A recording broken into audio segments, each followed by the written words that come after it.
Let's get to Kimberly in Ohio, line 2. Kimberly, you're live. Hi, good morning, John. Good morning. Hello. Yes. Hi, first time caller. Thank I you. felt led this morning to kind of change things up a little bit. I'm calling to encourage you, John. I'm calling to encourage you to keep doing what you're doing, telling us the truth. I've been in this a long time, and I left my career. I worked in the laboratory as a chemist for a long time, and I left my career to come home to care for my parents. And I didn't worry about what I was going to do because I know God knows the plan. All I have to do is what He's calling me to do, and He'll work everything out.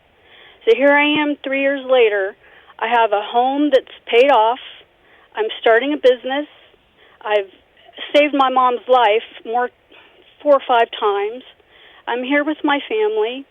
I'm sleeping at night. I'm getting healthy. And part of that is because of you, John. I can come to you and I can know that I'm getting the truth and I'm not being fed, the mainstream garbage. So I'm not going to go on a rant.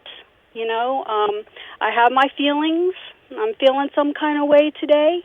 But my kind of way that I'm feeling is hope, happy, encouraged, and I want you to feel encouraged today, John.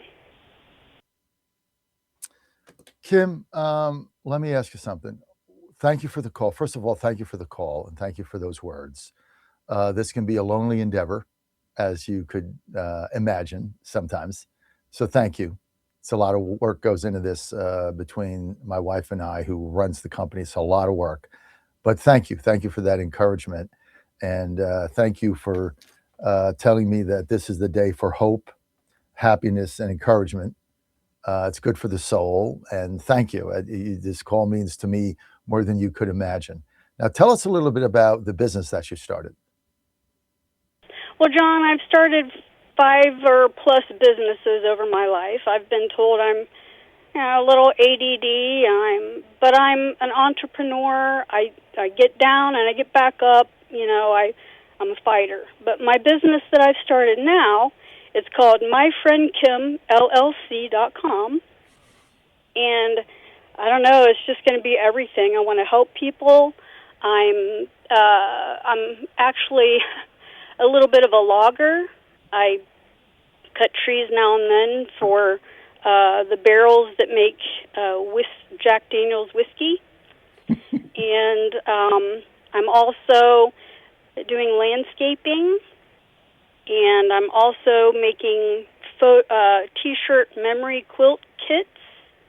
I'm opening up my hill. I own a hill, and I'm opening it up to be a photo-taking venue where people can come and book a little tour and bring their camera, bring their video, whatever, recording devices, and we'll take a little walk up my hill, and you can video the birds and the little animals. I'm sorry, I'm getting emotional. I just want to tell you, stay focused, stay strong, and stay on the air. Okay? Fair enough. Thank you. Thank you for the call. Thank you for the encouragement.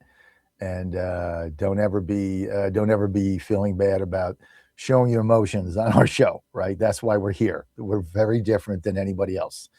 And the only reason we can do this is because Ann and I set out to create a network that would be very different, where we would own it, and therefore, we're not beholden to suits and bosses and cumulus and affiliates and time constraints and everything else. We wanted to create an environment and network where average people could call in and share their thoughts, good, bad, or ugly. And sometimes we have to cut people off because it violates our standards, even though we still love them. Like Anthony, can't call up and do that on the public airwaves. There's rules. We can't do it. but we do appreciate them. But I want to thank you for your call and thank you for the courage to call up, because sometimes, if you've not called it into a radio show and it's the first time, it can be a little intimidating. So I want to thank you for your call and thank you for the encouragement. I want you to stay on the line and give your number to Tyler so that we can stay in touch, because that was very uplifting, and we're going to put that up on the internet as well. So just go to JF Radio Show, go to our YouTube page a little later today, John Fredericks Media, and we're going to put your call up because it was that uplifting. So thank you. Thank you. Oh, Ohio. Thank you, John. Thank you so much. God bless you, honey. Thank you, dear. All right, Kimberly in Ohio. What do we have? We have Michael. Do we have Michael on? Tyler? Michael Letts? Yes, Let's and Ox backstage. Damn, let's get them on together, baby. Let's go. Ox and Letts. Now, Tyler, I forgot. I don't know why this happened today. I put my phone in a different place. You know how that is? Like, I got up, my alarm rang, and I always take my phone and I put it right in the counter because I got three phones, got to take them all. And one of them, I said, well, I'll just let that keep charging in the bedroom. And of course, I never went back and forgot that. Of course, my glasses was with that. So now I have to have a spare glasses on, which aren't really the best here. They're a little bit old. So it's all good. But let's bring in Oxman. There was ever a time to have Ox on. It's now. Let's bring in the Ox. And let's bring in Michael Letts. This is going to be fun, guys. This is going to be a blast. Wow. Michael Letts, Ox, John Fredericks, loving it. This segment brought to you by Patriot Mobile. I got 3 phones, all on Patriot Mobile. Why? Because the service is phenomenal. The rates are the best. Like, it's $85. I get everything. And I know there's other deals out there for maybe $50 or something, but here's the deal with Patriot Mobile. I get 2 for 1 BOGO. First of all, if you get their phone, they change everything over. Activation fee is $35. Promo code Godzilla, boom, that's gone. That's free. But you get 2 for 1. You pick 2 carriers. This is the most brilliant thing that they've ever come up with. This is all Glenn Story and Scott Coburn. They run the company. Story's the CEO. Basically, you say, you pick your 2 carriers. I happen to pick in DC, AT&T and Verizon. Those are the 2 big ones in the metropolitan area. But when I go to Maryland, Verizon goes down, AT&T goes up, it switches over. Go to Virginia, the opposite, switches over. So I'm always getting 5 bars.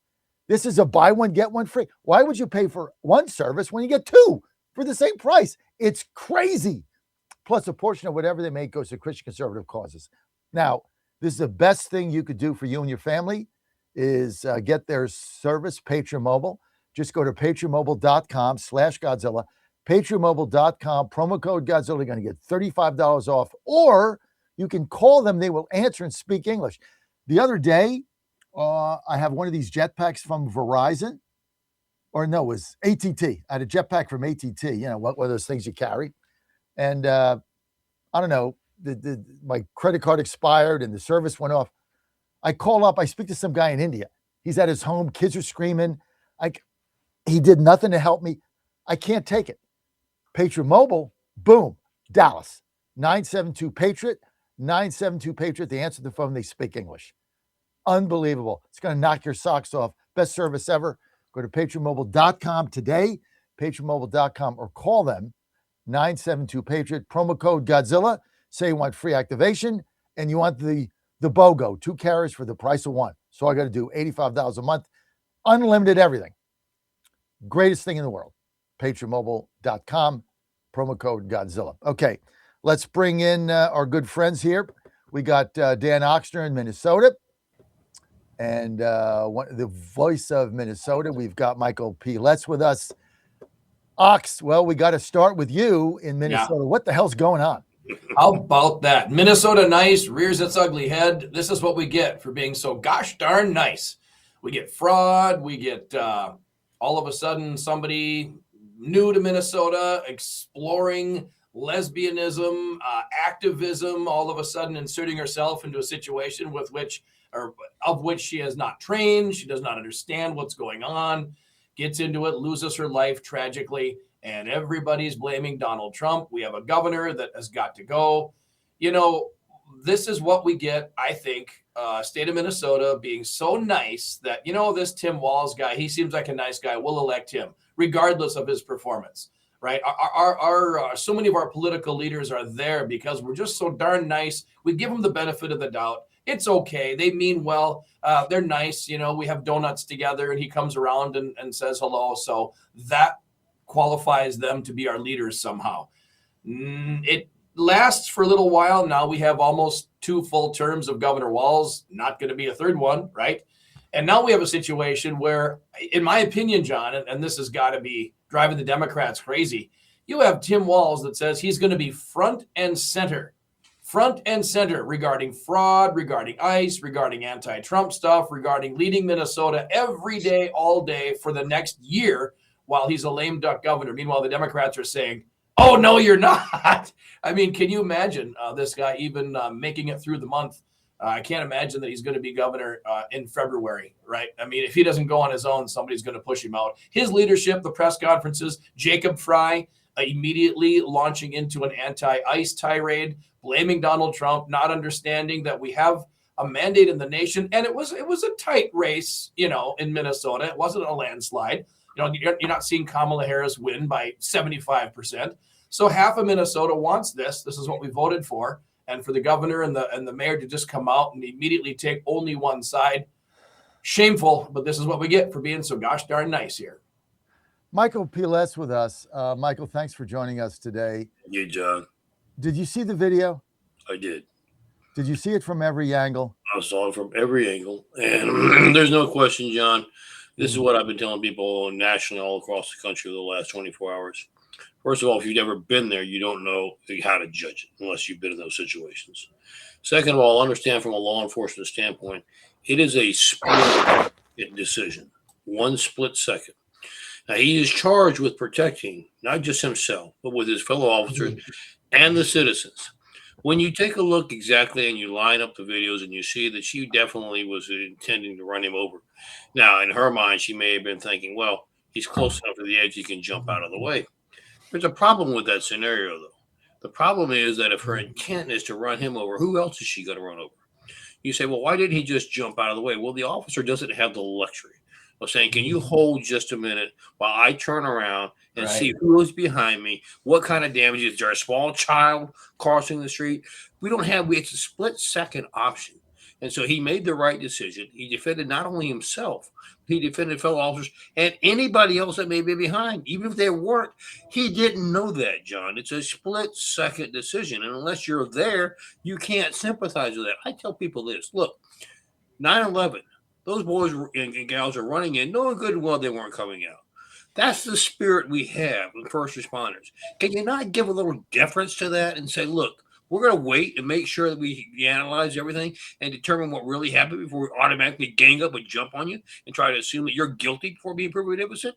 That's the problem we're having in this country, John. We're having it even with our elected officials. Why are they doing this? Because they want you to think badly of law enforcement. Why? Well, take a look at all the fraud. And we've just hit the tip of the iceberg, John. Of course, they don't want law enforcement around. They don't want us digging into their records because it's going to make them look bad. America's going to see what we've really been up to. We thought we were getting statesmen when we elected them. We got a bunch of crooks. And that's now coming out. It's going to come out. We're going to hold them accountable. So, of course, they want to defame us to make us look bad before that process begins. That's what they're attempting to do. You know, Ox, one thing that nobody talks about is before she went forward in the car and turned the wheel towards the officer, she actually hit him with the car. Nobody wants to talk about that. He actually got hit by the car. Yeah. He actually got hit. I mean, he got hit by it. So it's not like she was trying to veer out of the way and he shot her. She was going towards him and hit him at the point that he shot the gun to stop her. But nobody talks about the fact that she first jammed the car in reverse and gassed it backwards. What if somebody was behind that car? They're dead or maimed or crippled. Yeah. Why does anybody talk about that, Ox? Right. Michael, you're spot on, too. I mean, this is a split-second decision here. Clearly, these officers on the scene viewed her as a danger. What is she doing there? Why is she blocking the road, right? What is she doing? Like John says, is she going to hurt somebody? She knows not what she's doing. She's not trained. She's not emergency personnel. She's inserted herself into this situation. We need to get her out of here. and she proved herself not worthy of being there by what she did. Great Exactly point. right, Ox. Yeah, and this guy, this poor guy pulling his gun, I mean, that was a split-second situation. And now they're going to try to ruin him. And I Yep. flip the scenario, Ox. I say, okay, let's take the other scenario. He jumps out of the way, and there happens to be a small child there. A small child's now being killed. Who do you think they're going to blame? Oh, Who do you think they're going to go after? So you got a guy in a no-win situation. So what does he do? He does what he's trained to do. He does the right thing. He defends. He eliminates the threat so that nobody can be hurt.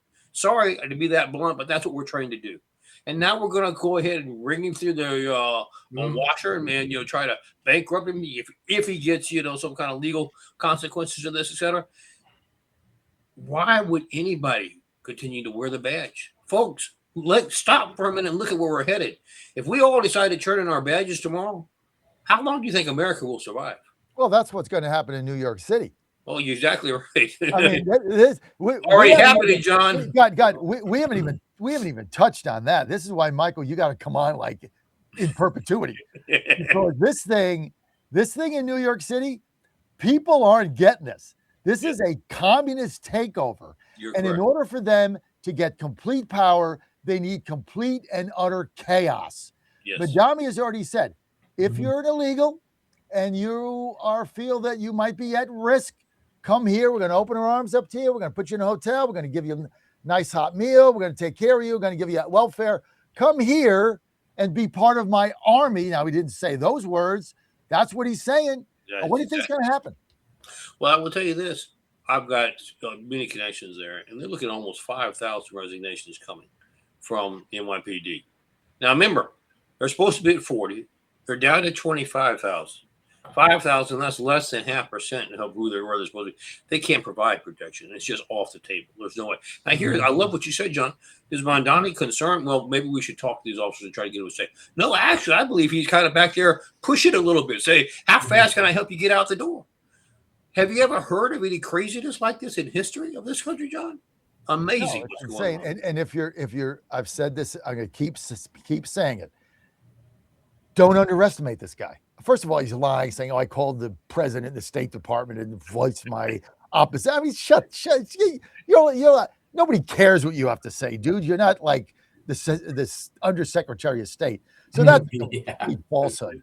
But the thing is, look, don't underestimate this guy. Day one, council convenes late at night, and they pass this building zoning law that you can't sell anything without first offering it to New York City, and they have to put a market value on it, and it could tie it up forever until they decide whether or not they want to buy it, and they decide what it's worth. Like they said, Mar-a-Lago was worth what, $3 million, right? This is ridiculous. They did that to lock people in because they're going to flee. Now, if you own something there, you can't leave because you have to give up your building. You can't sell it. You can't sell your home. You stuck there because you can't sell it, and you need that money to go somewhere else, right? They locked you in. These guys are diabolical. This thing is not going away. It's only going to get worse. You're exactly right, John. I made this comment yesterday on one of the national networks. They were a little taken aback, but here was the comment that I made. Mr. President, we value and appreciate the freedom that we are providing around the globe. We are freeing countries. But what are we freeing them from? We're freeing them from corruption. I hate to tell you, Mr. President, but I think America's got more corruption than anybody else in the world. Damn right. So when is our turn? When do we free America? I think all of our assets and resources should now be focused on doing the same thing we've done for other countries here recently. Let's free America from the crime and from the fraud and everything else that's going on. And New York City is at the top of the list. Ox, tell us what's going on with these riots now in Minneapolis. Yeah, these young white females and young white males that have somehow decided to be virtue signalers and take this burden upon themselves to right this wrong. We see this all the time, especially in Minnesota. These cake eaters, whatever their lives were, apparently they don't have enough to worry about on their own. They have to go out and insert themselves into situations in which they know not the intricacies at all. I don't know who these people are. I don't know any of them, right? Obviously. But in a situation like this, it's clear we in Minnesota, John and Michael, have it so good, have it so easy. We're so happy that we need to manufacture crises to be upset about and insert ourselves into situations of which we have no control. That's what I see. And by the way, now I haven't been there. To full disclosure, I have not been to these riots. I haven't gone down there. But if you notice, whenever they cover it, they have a very tight angle lens, right? So they show it. It's, oh, look at all these rioters. Like, yeah, well, zoom out a little bit, right? If you get 100 people on the street for such an international issue, to me, that's not much of a protest. And, by the way, mostly peaceful protest, too, is, what we're talking about. But it's interesting that now Portland wants a piece of the action. It's like, hey, wait a minute here. You're stealing our spotlight. We want this. I tell you, more and more, you just got to look at where you want to live and what the mores are of the community and just make your decision that way. Michael, there were two people allegedly wounded in Portland. Do you have any information on that last night? Same scenario that Ox is talking about. Our cities are struggling. I was going to add to what Ox was saying. I believe this is a club that they get together every night to figure out whether they want to be a male the next day or female. They're just not exactly sure, which I understand their frustration. Right. They can't figure out something basic like that. But here's the problem, just as what John just said, they're figuring out how to get armaments. And they don't know how to use them. I don't even know if they know which end is the one that actually shoots. But that's dangerous in the hands of somebody who has no training. And that's why you're beginning to see these kind of incidents in Seattle and other places where they're now sticking up, moving the level or the bar higher to try to provide additional violence because they think now that the violence that they're providing is kind of getting old. And so they've got to do something else to create additional. That's why I'm warning America. This is just the tip of the iceberg. I hate to tell you this, but it's not going to get better. It's going to get a whole lot worse. Ox. You mentioned that a few of my liberal listeners, some of the liberal media is expounding upon the fact that these ICE agents they've had a day of training. They shouldn't have guns, right? They're the ones that are dangerous with their armaments. They've got a dangerous commander-in-chief. They're the ones that are dangerous. Well, Michael, yeah, okay. How about focusing on the bad guys here? They're the ones that are dangerous. And the response, because I was been asked that same question about 10 times on the air yesterday. Look, law enforcement has a standard when it comes to use of force. Whether you're a federal, state, local, makes no difference. We all get the same training. Now, where there's a difference is in Minnesota, maybe your laws are not as complex as they are in D.C. or something. So that depends on how much time you spend in the academy on other things. But the standard of how to administer use of force and defensive tactics, that is a standard measured across law enforcement. And so don't give me that line that they're not as well trained. They're just as well trained as anybody else is. Ox, what is the extent now of this fraud in Minnesota? 9, 12, $18 billion stolen by the Somalians. 87% of Somalians on welfare in Minnesota. 87%. 76% that have been here over 10 years still don't have a job. They're on welfare. How do you be in a country 10 years and you're still getting welfare? What is the deal here? Yeah, I think there's never been a better nationwide example of why there should be limits on welfare, limits on government aid. There has to be time limits, right? And we've talked about this for years. There has to be time limits. There has to be guidelines. But so I'm all for that. I think we need to revisit this whole deal. But there has to be a nationwide, certainly in Minnesota, a statewide conversation, but not nationwide, a program that sounds good in the meeting, that a constituent brings you a need and you say, by God, we can put together a government program to help this. If you can't police it, then yeah, there's a need. Guess what? There's United Way. There's your churches, right? There's all kinds of charities out there. Get people in touch with them if there's going to be a hand up and not a hand out. In the situation we've got right now, I contend that you could have $10 billion in funding and a entire Republican control of all the government, and you would never be able to police these programs. There's going to be fraud in these programs, period, because there's no way to effectively police it. We need to get back to the basics of governing. And we've talked about that a lot, right, in theory, but now we see it actually playing out that we can't police this.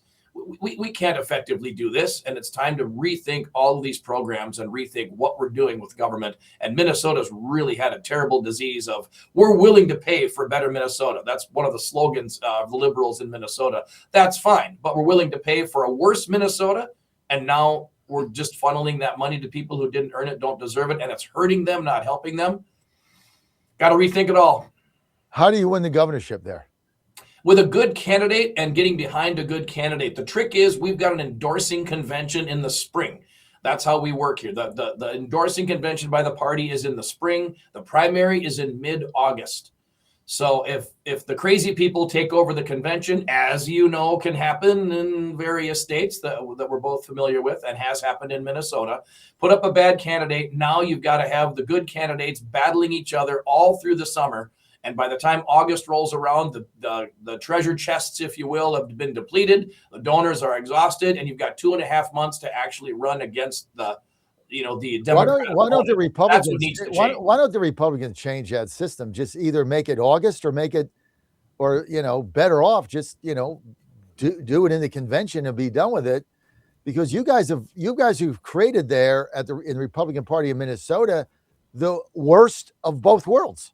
Yeah, the trick is it's got to be kind of agreement between the Democrats and the Republicans. Both kind of have to play by these rules, right? So it does, that's one of the things where, it hurts us maybe now, but other times maybe it hurts the Democrats. Sometimes it's beneficial. Who's your best? Who's your in your judgment?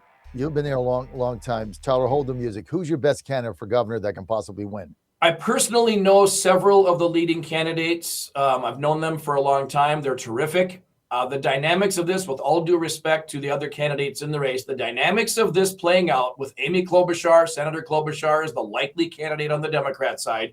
It needs to be a female. Right now, we have two very strong female candidates, Kristen Robbins and Speaker of the House, Lisa Demuth. It has to be one of those two, and it's going to depend on who can mount the best campaign here in the next month or two. Right now, it looks like the momentum is behind Speaker Demuth.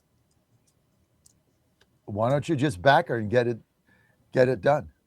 Well, it's a little premature on that, but that to me looks like what's happening here. You know what? Sometimes it's tough for us in our position to get involved in these campaigns and make an endorsement, because then you're afraid that, you don't get the advertising money from the other candidate, or they won't go on your show.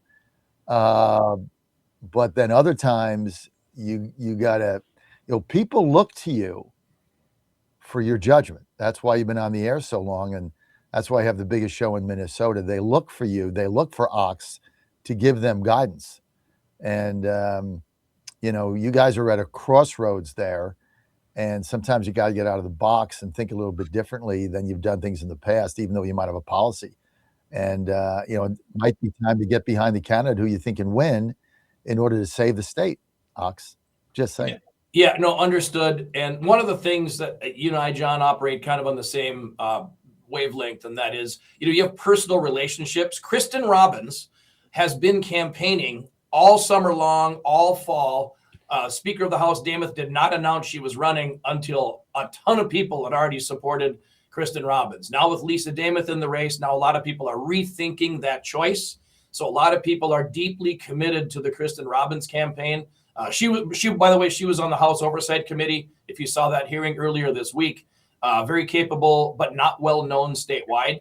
So there's a place for her in politics for sure. But we'll have to see, how the campaigns go. But is she in the State House, or is she a member of Congress? No, State House. She was actually appointed to the chair of the House Fraud Committee by Speaker of the House, Lisa Demuth. So they're both kind of taking credit for the work that she's doing. But yeah, if Lisa would have gotten in, say, 3-4 months earlier, I think she would be by far the front runner right now, and probably is at the moment. Ox, thanks for that update. I really do appreciate it. Thank you. I know sometimes it's tough, because I'm in the same boat. Sometimes you want to back one candidate, but you have personal relationships that go back years. Yeah. And it really becomes hard. You want to do the right thing, but our business is all about relationships. And if you're an FOJ and everybody knows I'm loyal, everybody knows that about me. If you're a friend of mine, I never abandon you, ever. So it gets tough in our business when you have those relationships and those friendships, and you also think the person's viable, but then you got another candidate, is probably better. Yeah, but you're already committed. So, puts you in a box. So I get it. Ox in a box. I like to be outside the box. Right now with this governor's Republican primary, ox in the box, trying to get outside the box or something like that. Ox, thanks for being with us. I know you got to take off because you got to get ready for your own show. Michael, if you want to hang out, we're going to take calls, 888-480-JOHN when I get back. We got Derek Van Norden at 8:30, Virginia Gang at 8:30 to 9:30, and then Jen Kiggins is going to be with us. So plus your calls, 888-480-JOHN, 888-480-5646. Ox, you're welcome to hang if you want to, depending on your schedule. Calls when you get back. I got to go and get my phone, and I'll be right back in about 9 minutes.